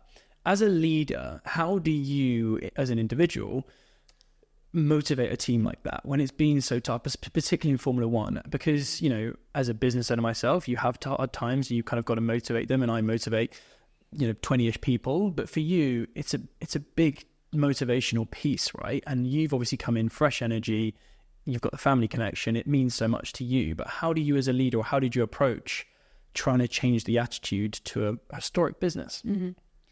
So in my early days, as you can imagine, I had quite a piece of work on my hands, but I also had quite a lot of challenges that I faced when I took over that role. And it's probably important just to reference those first, because I didn't go in there all guns blazing going, right, I'm the new leader of this business and I've got these ideas and I'm going to do X, Y, and Z and totally kind of turn things on its head. I didn't do that. Yeah. I knew instinctively that was never going to work, because people worked at Williams because they adored my dad and they worked for Frank. They raced for Frank. Right. And so I was very cognizant of that. It was, I just need to step into my dad's shoes and tread really gently here and do what he would want me to do. Yeah. And when I say tread or step into my dad's shoes, I never, ever felt that I was going to, step in my dad's shoes and take over. They're his shoes and they were really big shoes to fill. That was not my plan. It was, I felt much more of a kind of guardian of that team, a guardian of my dad's legacy, which I know people now will look and go, well, you didn't do a great job of that, did you? But that's by the by. When I stepped into those shoes, it was like, I've just got to get my head down. I've got very little time to really understand how this really all works from a leadership perspective. All I can do is get my head down, roll my sleeves up, and try and make the best decisions to put this team in the best possible place to go into a new year in 2014. So when I just talked about all those changes, that was my priority, because I very much felt that if I can turn things around going into 2014, then people are going to buy into me as a leader, because actions speak way louder than words. So I remember when I did my first, we used to call them race bay talks, because where the cars were worked on in the factory was called our race bay, and it was the biggest space in the factory. So that's where we did all of our team talks. And I remember the first team talk I gave when I took over as DTP. I still have the bit of paper I wrote my notes on. And it's the size of, a cigarette packet. Yeah. It's that small, because I knew the most important thing everyone in that room needed to do at the time was to just be at their desks or at their station working. Yeah. Wasn't listening to me as a leader going, oh, I'm, Claire Williams, I'm your new leader and I'm going to do X, Y, and Z. And I'm brilliant. It was work time. It was get your head down and work. And so that's what I did. And at the time when I took, not at the time when I took over, but when I took on that job, I was the boss's daughter, I was a woman, and I was the youngest ever boss of a Formula One team. So pretty much every crappy challenge you could have conspire against you was there. And I had to face those down. I had media saying why, and people online, because social did exist back then, not as prolifically as it does now. Twitter as well at the time. It was kind of intense Twitter more than anything, right? And So, I had to face all of those like challenges, if you'd call them, doubts. It was just, I've just got to prove that I can do this job. That's the only thing that's going to silence the critics, whether they be from inside my own team or from external forces. So, I just went about doing what I did. It was only later when I felt comfortable in the leadership role, because that took me quite a while to become comfortable in that seat, that I then really took ownership of being a leader and putting in place like transformations, whether that be business transformations, cultural transformations, and really driving my way of leadership through Williams as an organization. And for me, doing that was done through communication, really strong communication and presence. So I'd learned presence from my dad. As a leader, you've got to be around. You've got to be seen. You've got to be, Williams is a big site that I would take 3 times a week to go and do factory walk, what I call factory walkabouts. So I would go spend an hour or 2 and I would just walk around talking to people. I'd have catch-ups. I'd ask them what they were doing. They could see me. As a leader, you cannot sit in your office all day long. And particularly when things are going bad, you've got to be seen even more. You can't bury your head in the sand and hope nobody's going to notice, or you've got to be out there going, this is what we're doing, and motivating people and encouraging them to work even harder in those times. And then the communications piece, obviously, probably because of my background, I understand how important it is that people know what you're doing, whether that be inside your team or outside of it. If things aren't going well, you've got to show people you've got a plan. Hey, this is what we're going to do to get out of this. We acknowledge it. We know it's there. We know why it's there. And we know the pathway out of it. And so communication around that was always really important to me, particularly in the later years when things weren't going well. As a leader, it was, for me, I had to be there. I had to be a part of the solution and to talk to people about that solution. Yeah. Being a junior member of staff in Williams and then being at the very top, if you will, it must have given you a very good perspective to understand what it's like to be on the other side of the fence. If you had just been put straight into the DTP role, you probably wouldn't understand what it's like to be sending out letters and comms work, or, have the connection with people. So that must have brought a lot of kind of value later down the line to really actually understand what it was like to just be a member of the team and have a hierarchy that you're on the bottom of and those sorts of variables. Because a lot of people, again, don't get that when they're maybe chucked into some form of a family business. It's authority straight away, but you've got those steps. Was there a particular challenge in building, in that first year where you're obviously really steering the, steering a huge proportion of the ship? Was there really a kind of a big standout challenge on that, or was it all just pretty tricky? I think so. Going back to your earlier point, it was a great grounding for me, having worked my way up. Because working in that kind of space in a business, in the comms space, you really get a 360 view of the business, because you are working with the CEO, you're working with the TP, you're working with engineering, and you have an understanding of how the business works because you're kind of observing it each and every day. So that gave me a great grounding. But unfortunately for me, it also proved to be a disadvantage when I took over almost. Right. Not least having worked my way up, but equally being the boss's daughter and I'd grown up in a team. Because all of a sudden, the leader of the business is the little girl that used to run around annoying everyone at the weekends. Because Williams, as I said earlier, our staff turnover was so low that we had so many employees that had been with us for 20, 30, 40 years even at this point when I took over, who had known me when I was 2 or 3, 4 or 5, when I was running around annoying everyone and making tea in the canteen for people at tea break time. Suddenly they were being asked to report to me and to take orders and instructions from me. And I think for, some people that was hard, but for me it was really hard because, as we've talked about as well, I was really brought up to be very deferential and respect my elders, and, people in these roles at Williams were so important. And suddenly I'm their boss and I've got to, tell them what to do. And that really was one of my greatest challenges when I took over, was suddenly these people that I have, it's a different respect, isn't it? I respect them still, but I've now got to tell them what to do. And that's really uncomfortable. So I took a long time to get over that. And even at the end, with some of our employees at Williams that had been in the team for those number of years, I still found it really hard. But we worked our way through it, and they were always lovely.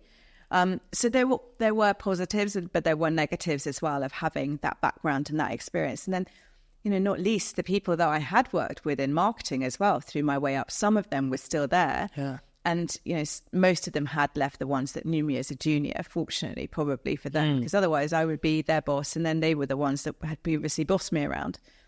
So it was an interesting dynamic that was, did take some time to navigate through in the early years. So 2014, 2015 were pretty strong years for the team, right? There were some good times, and a lot happened. And then 2016, another regulation change, and that's where some challenges started to rear up again. For the 2 years where things were going in a great direction, a positive way, what's your fondest memory of that time? Can we just talk about those 2 years and forget about the rest? We'll end the podcast after that. You know what? I was going to bring it up later, but you already mentioned a few times about the latter 3 years of your time.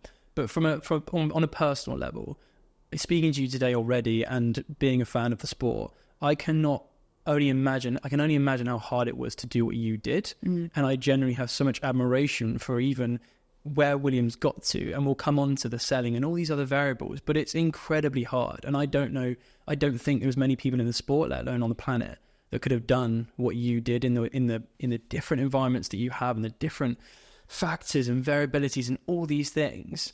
And I know for you it's a hard thing because it's your life and it's your family's life, but it's incredible that the team is still on that track today. And I think you're a huge reason why that is the case personally. And yeah, I wanted to say that because you mentioned a few things that I know it's hard for you to talk about because it's the past and it was difficult. And we can talk a bit more about 2014 and 2015. But even past that, it's motorsport. It's so difficult. And there's loads of things I don't even know about your time yet, and I will never know. But it's amazing that the team is still there. And I think you're a reason that they're still there. So I wanted to say that. I appreciate that, but I don't don't see it like that. I know you. As you might, anyone that know me would expect, I don't. Of course. And also I had the most brilliant team around me, and it is a brilliant team standalone regardless, and it should always survive. But it wasn't easy. And like you said, a lot of people will never understand what happened. I wish I could, sometimes I do wish I could come out and just go, well, this happened, bloody awful. Yeah. But you can't in life. Sometimes in business, you can't say a whole load of stuff. But then equally, a lot of stuff is out there for everyone to see. And it was difficult to navigate. But let's talk about 2014. Let's talk about 2014. But in terms of that year, finding that success and actually things starting to go in the right direction, that must be a bit of relief, right, for you in terms of the year before. Formula One is kind of always thinking the future, right? That's how the sport works. So the fact that 2014 was successful must have been quite a relief for you. I don't recall relief being an emotion that I experienced. I probably did. Yeah. It's probably just because it was 10 years ago. I probably more surprised. Yeah. Probably like, wow, okay, this is cool. This is really unexpected. Yeah. And probably a little bit was like, well, this is easy, which is a misjudgment. What's everyone complaining about? Yeah, exactly. Only in total right. Yeah. No, we made good decisions. Yeah. You can it's so easy in the world that when we always criticize people when they make bad decisions, and we don't hold them up when they make good ones. Yeah. But we made good ones in 2014, and that all conspired to some great successes for the team in 2014, and then on in through to 2015. And we had a great year, and it was, I suppose, if I look back on it, it was a relief, because I think if it had been really hard in the beginning, then what would that have looked like for me, particularly with the voices and the critics that were saying, well, boss's daughter and woman and blah, blah, blah. Yeah, I mean, you probably don't want to think about that version of events because it probably, like you say, would have been incredibly difficult. During the years that followed, the one thing I wanted to ask you about, there's a lot that's been spoken about around, talent in the driving seat. We could talk about that till the cows come home, but I almost don't want to talk about that. The talent of a team and the talent that you need to attract, from the engineering department to the marketing department to, the assistants to the travel team, whatever it might be, maintaining great talent and having such high retention is not simple to do. How much of a challenge was that really for your time in the team? It wasn't. Really? I suppose when I look back on it, it's quite a weird, interesting thing that happened, Williams had always been very good at maintaining talent and maintaining just our team. So I said we had such a low attrition rate. And that was because of my dad. People came to Williams because they wanted to race for Frank. Yeah. That was, when we did staff surveys and one question, why do you work here for Frank? I mean, 95% of our workforce would reply with that answer. And so for me, it was never a huge problem maintaining the level of talent. It became a problem trying to bring in new good talent when we were looking to recruit, particularly in the latter years. People want to be a part of a great team. But then there are people that have an interesting makeup that want to be a part of a rebuild. So we were still able to attract. We were obviously, it was, an easy win trying to bring people into Williams in 2014, 2015. And we brought great people in when we were in 2013 and we were looking to that rebuild piece. Because they can see that they could see that we're on an upward trajectory, and then, but during that time as well, you could think you're potentially bringing in really great people and you never really quite know. And sometimes people don't work out. But we never really lost a lot of people. And one of the greatest highlights of those awful 3 years that I refer to is that we really lost so few people in that period. And particularly 2019, that was bad.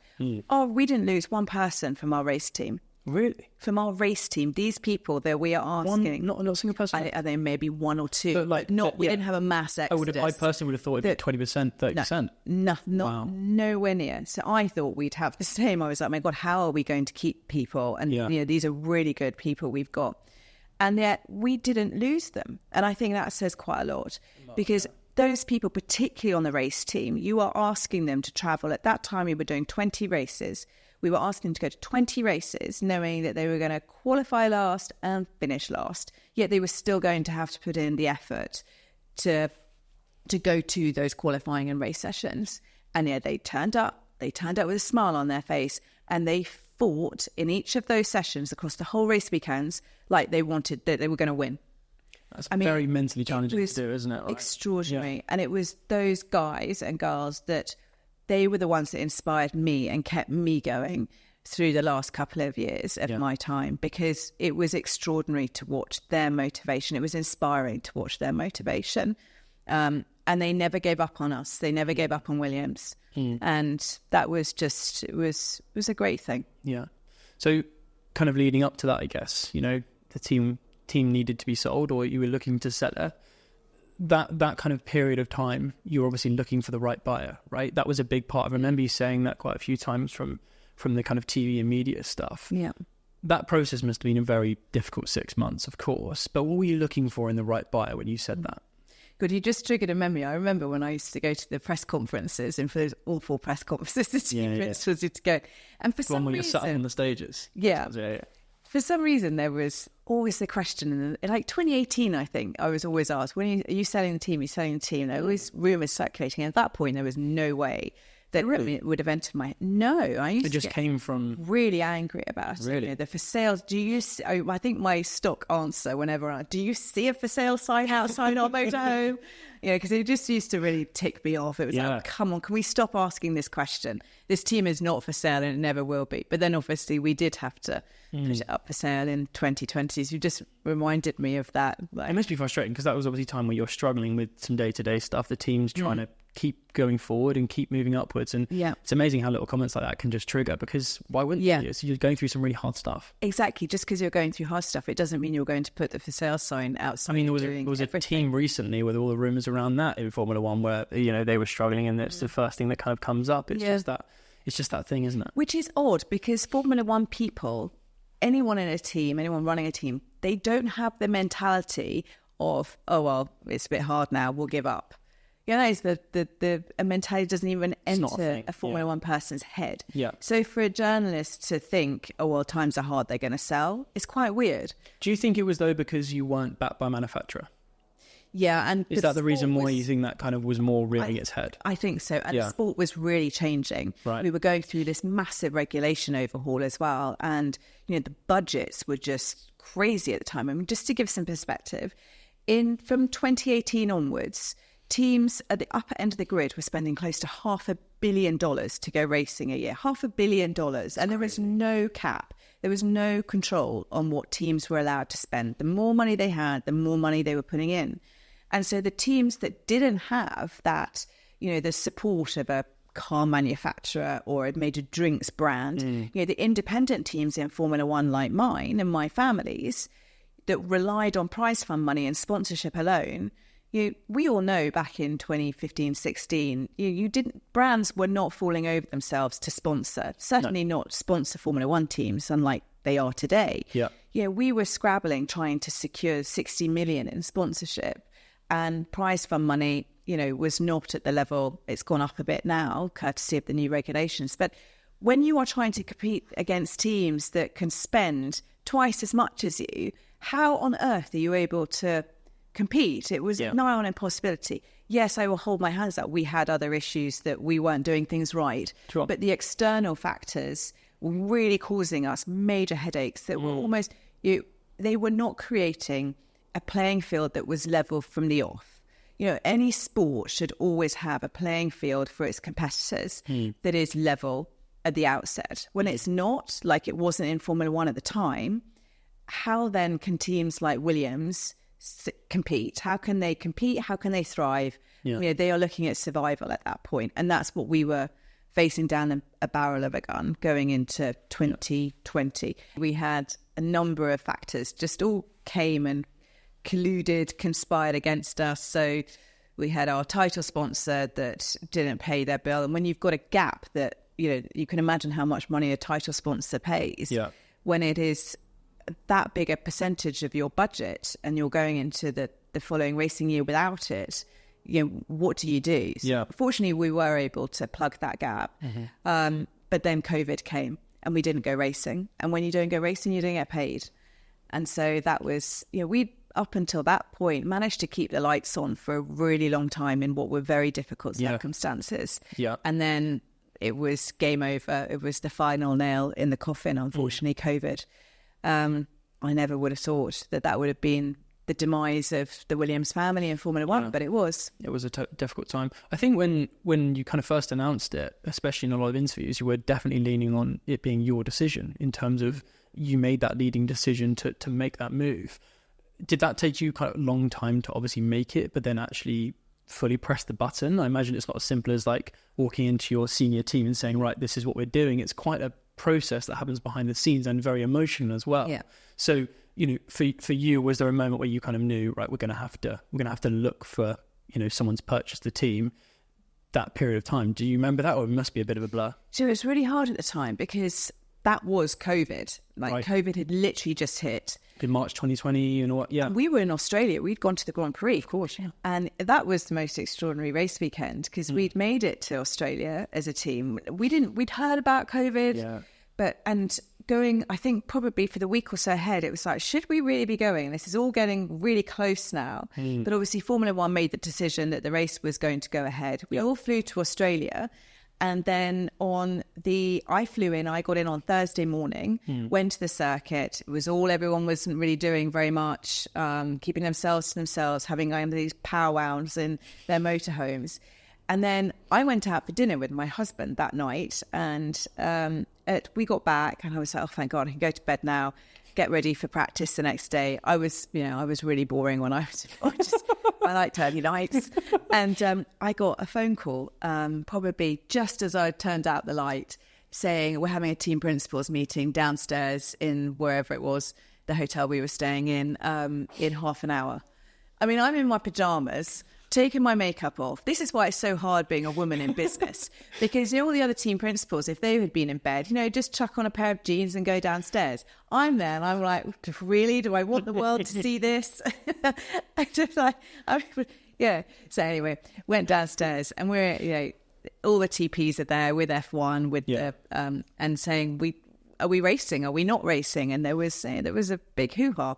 And some people did, some people didn't. Because as unfortunately what happened to you, it's a big deal to just not go racing. It's not just the entertainment and we want to win the constructors this year or whatever. We want more money. It's for some of you, it was in order to survive. What we need to know what we're doing.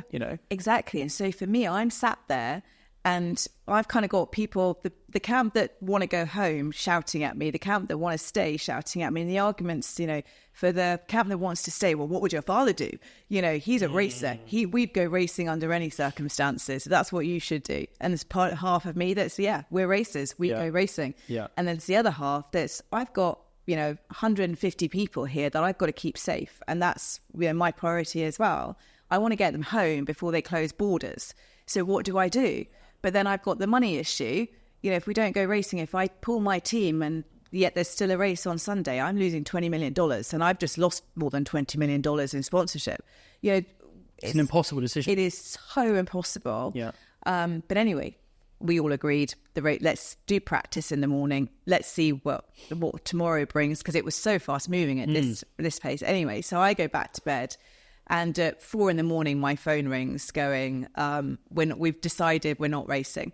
So a few of them had stayed back, I think, and had decided for everybody that we weren't going to race. So we had to go into the circuit the next day, and I remember being given some crates to stand on because I don't have a platform. I'm so small. I stepped up on some beer box or something. I had to tell my team we're going. Thanks for turning up for a day, and we're leaving. And so that night I was on a flight home, having been in Australia for about 12 hours, and then on a flight back, and then having to deal with our business in COVID. I was going to say, because you're going back not to furlough everyone and kind of chill, you're going back to work out where the business is going to go from there. It was how... Are we still right? Are we still running? Is the business still open? If it's not, how on earth do we pay people when we haven't got money coming? Well, anyway, I mean, the complexities of it must be so every much. business leader in that time had, I think, the hardest decisions, or trying to get an understanding of what the art of the possible was so difficult. Yeah. And to have to do it all remotely, not to be able to see anyone. I went out and bought one of those big clunky old conference phones, because really Zoom and Teams hadn't taken off at that point. It was like, how am I going to do any of these calls when I got to dial in 16 people? Yeah. It was really hard. I mean, it was hard for everybody. And then, we had these team principal Zoom calls. I've still got a photograph from the first one we ever had. It's brilliant. But we're there and we're going, what on earth are we going to do? Trying to should we just go and race in Zandvoort because Red Bull can make that safe for us, and we'll just have the whole championship there. That was on the table. All these scenarios. But then we'd kind of, I suppose, got through this COVID point, but then and understood what we were going to do as a business. But then it quickly became apparent as COVID kept happening and we weren't going to go racing again for a good few months that was going to be it. And I think it was actually my board said, this is it. You've got to make that decision that it's game over, unfortunately. And so that was where that decision came from. But at the time, obviously, I then had to go, right, well, how do we sell a team in COVID? How do we do that? And how do we sell one of the greatest legacy teams in Formula One when it's in the position that it's in COVID? All the while, at this time as well, I was clearly still trying to run the business and the team. And we were still negotiating the final regulations for 2021. And that was 3 years worth of work that we were trying to finalise, and then figure out how we were going to get to go racing again. And then finally figure out how we were going to sell the team. I mean, it was an absolute mind boggle, put it like that. I mean, I think the actual selling of the team is pretty well documented, in terms of the process you went through. And I mean, what you just described there sounds like so much stress and pressure that you must have had on your shoulders. Well, I was going to when we did finally get to going racing, I'd be a day at the track, and then I would come back to the hotel, because obviously I was in team kit. I'd have to change into business kit and get on a Zoom call with prospective buyers. And the presentation process normally took 3 hours at a time, and I would be leading it, doing most of the talking. So I'd been at the track for all of the day, and I'd have to come and do these presentations. And sometimes I would be doing 2 or 3 in an evening.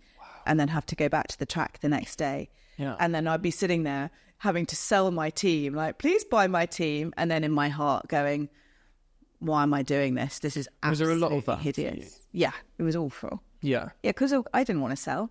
No. Of course I didn't. No. I had lovely, fantasies about Williams going into the third generation of Williamses, my son, or my nephew or niece running the team, and that was always my plan. For the team and I never even contemplated that wouldn't happen. I suppose because Williams had been around forever, so why wasn't it going to continue to be around forever? And it all came really quickly. Brilliant. 6 months is not a long time, is it? That's kind of the period of time.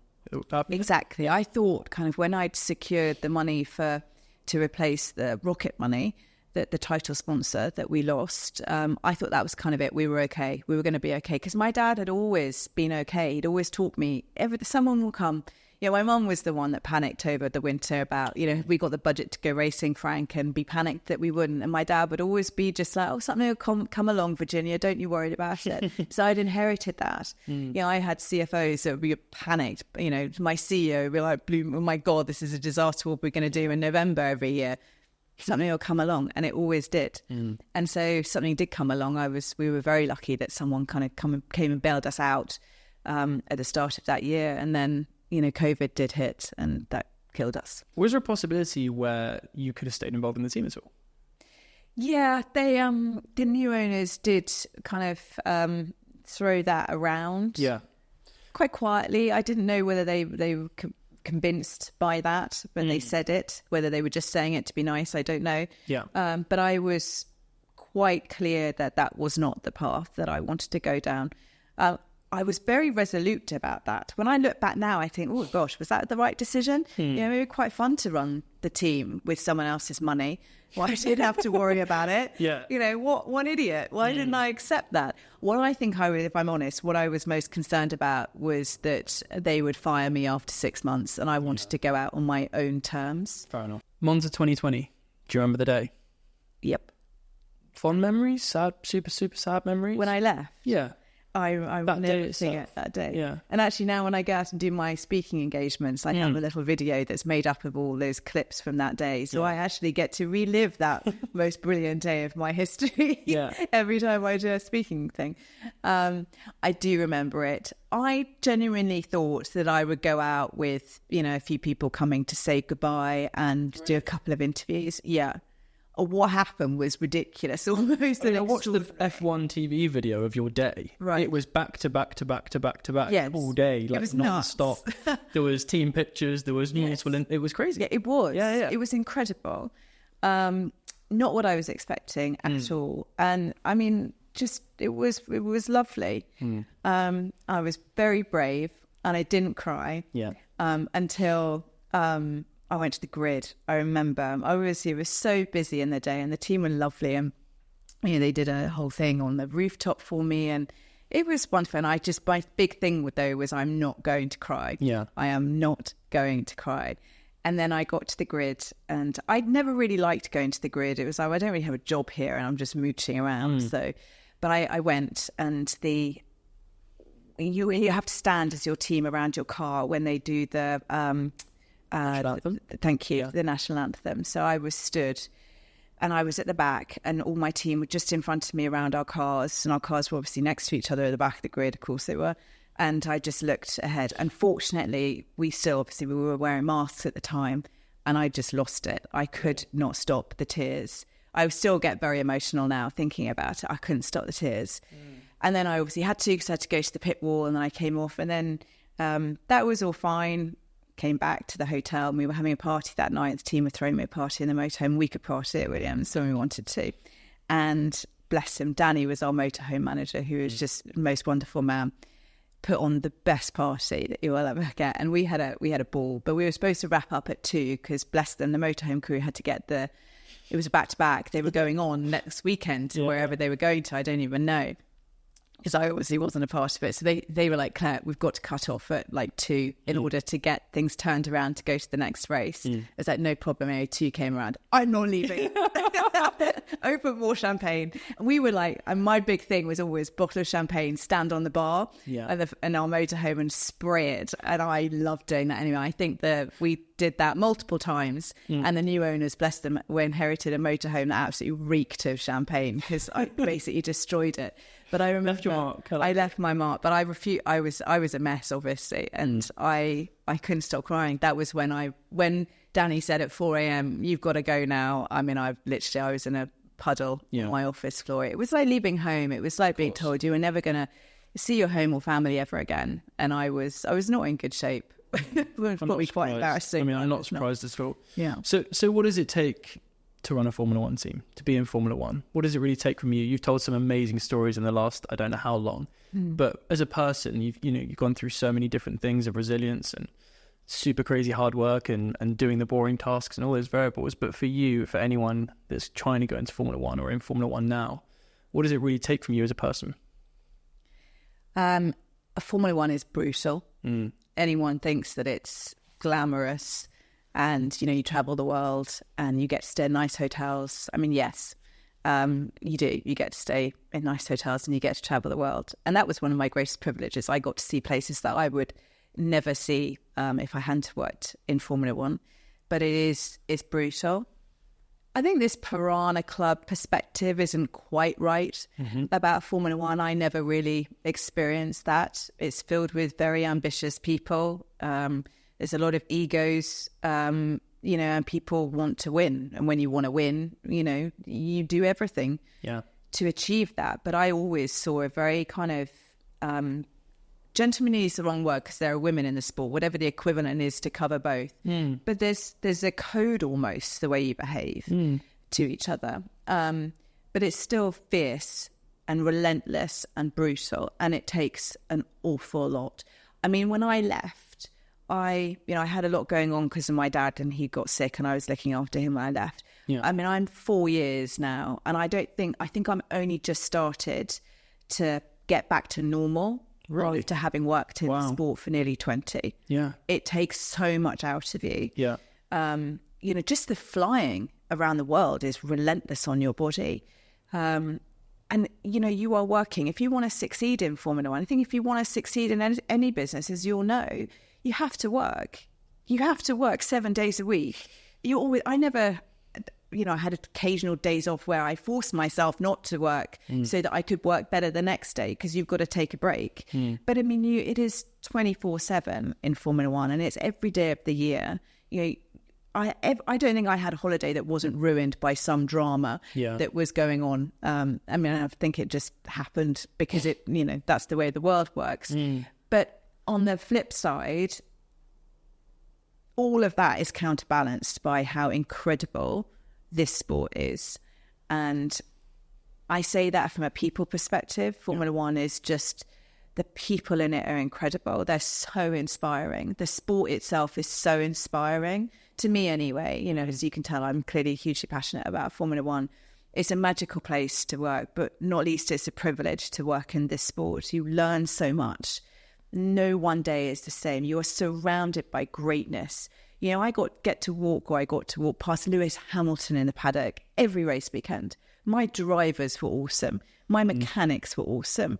And they, the drivers, the engineers, the mechanics, everyone, that is greatness because of what they do and what they achieve each and every day. The ones that roll their sleeves up and work, what they can achieve. These cars are just magical pieces of engineering. There's more than 20,000 parts in a Formula One car.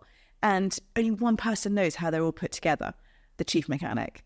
I mean, that's incredible. Yeah. It takes 1,000 people to put a Formula One car on a grid. These cars are just awesome pieces of kit, everything about it. And so for this sport, the downsides of it are far outweighed by the greatness of this world. Claire, thank you. I could talk to you for a hell of a lot longer, and thank you for sharing everything you shared with me today. It's been incredibly insightful to kind of really understand your journey and those 20 years that you spent. So congrats and thank you for your time. And I know you're doing lots of speaking stuff now. So what does that look like, the future for you? Where do you spend your time?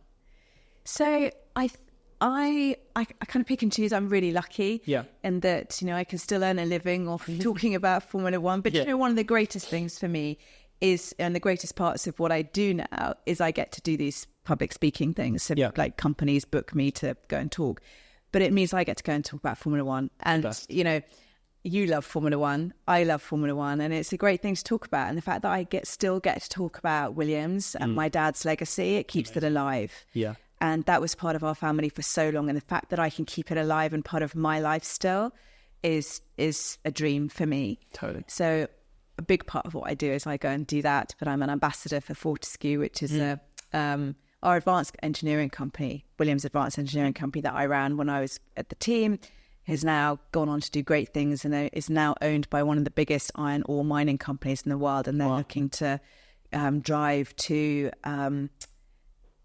real zero by 2030, real zero, not net. And they're making their whole mining operation. And they operate in probably the top third of Australia. And they're using advanced engineering to do it. So from a legacy perspective, for Williams to know that our business in Formula One has created technologies that can drive real zero is incredible. Sensational. Legacy lots of bits and pieces. Amazing. Well, again, thank you for the time. It's been amazing to have you on the show. Pleasure. And I'm sure we'll keep in touch. Thank you for having me. Speak soon. Cheers. Thank you.